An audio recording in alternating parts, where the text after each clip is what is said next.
Independência da Justiça, mudança na Constituição Federal de 1988. A Constituição de 1824 instituiu 4 poderes.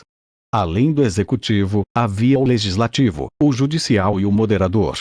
Este foi atribuído ao imperador, que passou a enfeixar as prerrogativas de dissolução do Congresso e do gabinete ministerial e de convocação de novas eleições parlamentares. Nesse quadro, o poder moderador mediava os conflitos entre os partidos e os poderes privados.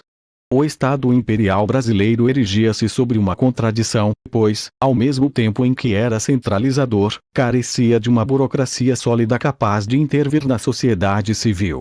Destarte, a aceitação do funcionamento do poder moderador dependia de um acordo tácito entre os membros da elite brasileira, que admitia a centralização monárquica para não mergulhar na desagregação fratricida. A justiça, nesse contexto, estava compreendida dentro do Ministério da Justiça, conforme o modelo francês.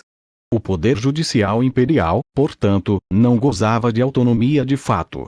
Apenas o Supremo Tribunal de Justiça, criado por lei de 18 de setembro de 1828 e instalado em 1829, estava acima do Ministério. Nessa época, o Supremo era fundamentalmente a instância recursal final, ainda destituído da competência de controle da constitucionalidade das leis, a qual só adviria após a proclamação da República.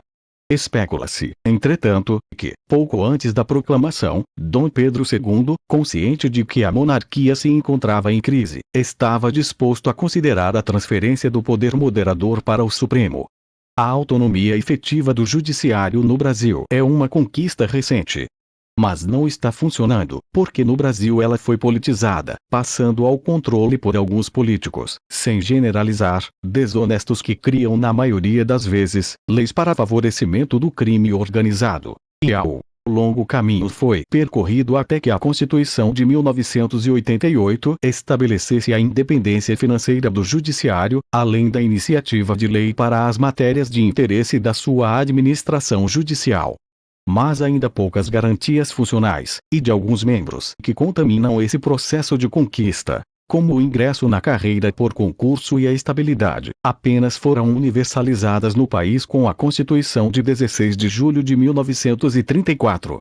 A conversão da relação do Rio de Janeiro em Casa da Suplicação, em 1808, foi passo decisivo nessa trilha, pois marcou o estabelecimento daquele tribunal como instância recursal final para os processos iniciados no Brasil. A tentativa de recolonização esboçada na Corte de Lisboa em 1821 pretendia caçar essa independência, mas não logrou sucesso, pois a resposta do Brasil foi a independência de Portugal. Precisamos um sistema judicial organizado separadamente, para que a sociedade possa também participar, e o melhor sistema para podermos ter um judicial forte e justo. Imparcial. E como fundamentação principal, respeite a Constituição Federal de 1988, nos seus termos. Todos são iguais perante a lei hoje, só na teoria. E que seja nomeado por concurso público ou por tempo de serviço para todos os participantes do sistema judicial.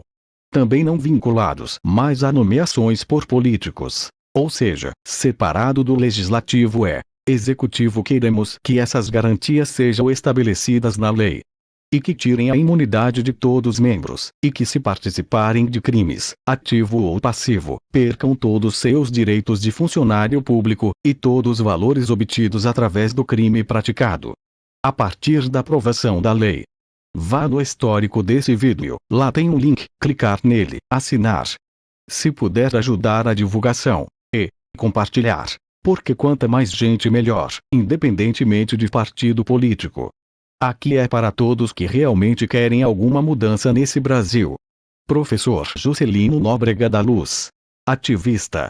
Você já se inscreveu em nosso canal no YouTube? E em seguida, clique em inscrever-se. Deixa seu joinha, o YouTube só vai avisar de vídeo novo só para quem é inscrito do canal e que deixa joinha.